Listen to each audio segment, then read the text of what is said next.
Okay, good morning, good afternoon, good evening. Welcome to BWTM Sports Gaming. Glad you could join us. So, if you haven't subscribed before, please do smash the subscribe button. Appreciate it. Like the video. See, when you like the video, it lets YouTube know that we're a channel you should watch. Also, those who are subscribed already, I've said it countless times, please do check your subscription. Go by pressing the notification bell. Make sure you've clicked it to all or not personalized to make sure that you get all the live shows. Okay, let's get on with this show. So last night, Josh Kelly continued his comeback after being beaten by David Avanesian. So what I did is go back and look at the David Avanesian fight this morning and then compared it to where Josh Kelly is today. So in my mind, I always knew David Avanesian was going to be too much too soon for Josh Kelly, because I saw what he did with my good friend Ray Robinson, and I thought Ray Robinson beat him, and I thought he was pretty one-dimensional. And when Ray Robinson started backing up, he didn't quite know what to do, lost for ideas, and they came up with some excuses about Josh Kelly's performance when he was out in America, where I thought he was clearly beaten. That was actually the night that Joshua lost against Andy Rees, if I'm correct, that night. So I said to myself, let me go back and look at this guy again and see if there's been any progression with Adam Booth and Josh Kelly. Adam Booth told us a while ago, he told us that Josh Kelly is the best fighter that he's ever worked with, most talented. I would respectfully disagree, even though I'm not a boxing trainer. I would respectfully disagree with Mr. Booth and say to him, what about David Hay and George Groves? He would tell us Josh Kelly is the best he's worked with. Again, I would have to respectfully disagree with Mr. Booth. Looking at Josh Kelly when he fought David Avanesian, please stay with me on this. I thought, going back, for, oh yeah, Avanesian smashed him to bits in the end. But if you go back and look at the fight again, Josh Kelly had pockets of success. At moments, he was outboxing Avanesian. I won't say it was a masterclass, but as Avanesian started putting foot pressure and getting closer to Josh Kelly and started closing down, landing hard shots to the body and started catching him to the head, Josh Kelly's showboating stopped. And when Avanesian started to work him out, he kind of fell apart. And then, of course, all of a sudden, Kelly's on the floor.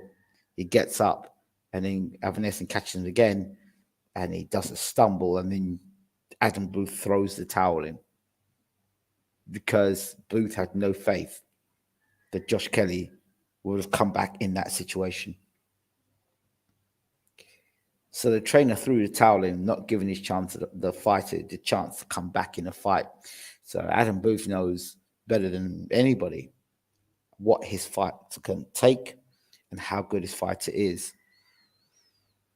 Now, it seems to me that Josh Kelly has some stamina problems. It also seems apparent to me that when you start to put pressure on Josh Kelly, he doesn't quite know what to do. Now, in this last fight, I saw him against as he moved up to light middleweight against Bastida.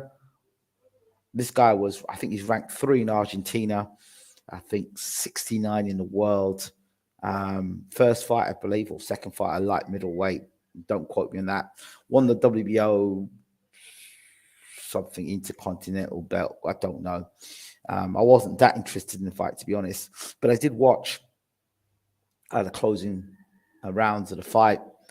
I noticed when Josh Kelly came out, he looked like he was still trying to be a bit more.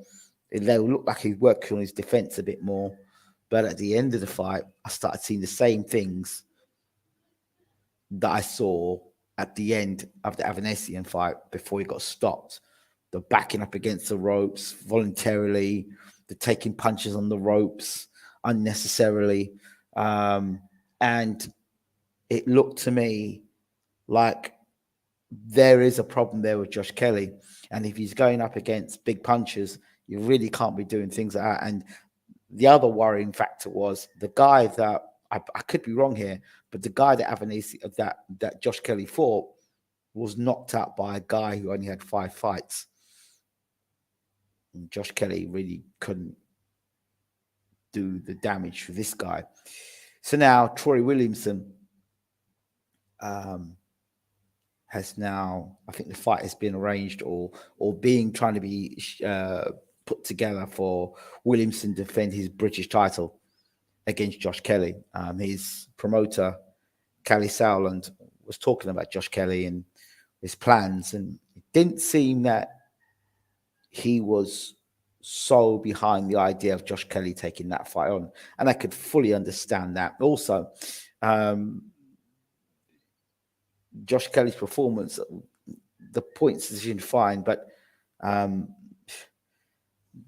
Troy Williamson reminds me in some ways kind of like Steve Robinson. He's got that old school heart, guts, determination, the type of guy who will take a fight on a 2-3 weeks notice and fight for a world title.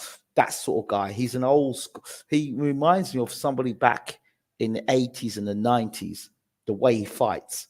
He's got an old school approach to him. There's no frills, no sort of like, he just gets to work.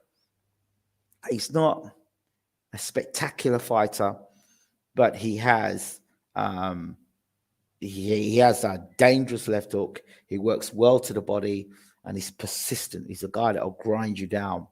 You know, you might be ahead in the scorecards, you know, the first 4 or 5 rounds, you might be ahead in the scorecards. He's the kind of guy that'll come from behind, close you down, and look to stop you. His fight with Ted Cheeseman was a back and forth affair, and you could see his limitations as a boxer, Troy Williamson. But good chin, big heart, nice punching power, good stamina, and he's got balls, and he's got, you know, he's got the inner makings of a champion. I know he's a British champion already. He's the kind of guy that, you know, is battle tested.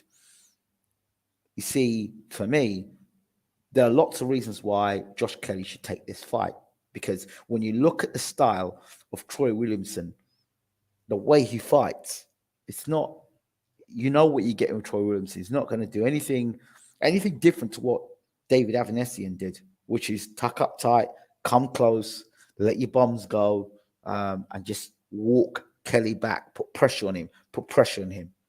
And I think that for me, is a good fight for Josh Kelly, because first, he's fighting at the high weight. Secondly, he's fighting a guy now that, as far as I'm concerned, brings similar challenges to Avanesian. And, you know, if you let him get close, you know, he'll be able to fire off that left hook. And Williamson's got a dangerous left hook. He can punch, he works well to the body, he can come up through the middle. Josh Kelly likes to stand his ground a little too often for my liking. And I think Josh Kelly, if he can box the first half of the fight with all that movement and jab and moving and peppering Williamson, and maybe he can score an early knockout. If he can't score an early knockout against Williamson, the next thing that you know is if he can keep that first half into the second half.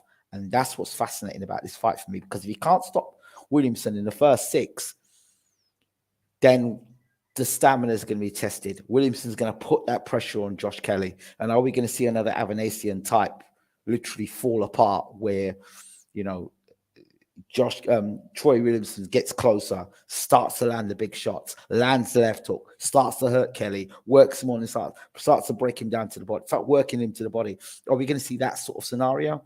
Or are we going to see an approved, more mature Josh Kelly that's going to be to pepper Troy Williamson from round 1 to round 12? It's a 12-round fight. So there's lots of questions for Josh Kelly to answer, but I'm fascinated. And the reason why I'm talking about this fight is because you obviously will see development in a fighter. Is it a case of skill with Josh Kelly? Is it a case of will with Josh Kelly? Is it a mental thing with Josh Kelly? Because there are fighters who've got all the skill in the world and have got great stamina, but when it comes to them fighting, they get nerves, they get anxious, and all the anxiety starts to burn up inside them. So when they're anxious, they burn up more energy. And when they burn up more energy, it looks like they lack stamina, when really it's mental fatigue that sets in, not the physical, the mental fatigue. It's one thing to be physically tired, but when you're mentally tired, it's a different thing altogether, because now your mind is what you use to pull you through. When your body is tired, you can tell your body, look, I've got to get through these two more rounds. But when the mind is saying, no, I'm done, and your body's done, there's no comeback for you. So I don't know if it's physical with Josh Kelly or it's mental with Josh Kelly, but there's an issue there. I don't know if it's the way he applies himself in the gym, because the first 4 rounds against Avanesian, he looked blistering. His hand speed was there. He was picking Avanesian off. In fact, even rocked Avanesian. But I don't know if he's an on-top fighter. He's one of these guys that when he's on top, it's all good. But when the going gets tough, he looks for a way out. I don't know. But we're soon going to find out. I hope this fight is made. I hope they take this fight. Another fight I would love to have seen is Ben versus Josh Kelly. I think that's another great fight as well to make. But we'll see. But I've done this video because I'm interested in Troy Willamson, and I'm interested definitely in Josh Kelly's development and seeing if he can move forward. Right, that's it for me. Thanks for watching. Much appreciated. Don't forget to rate, subscribe, leave your comments as always. This has been BWTM Sports. We'll be back soon. Take care.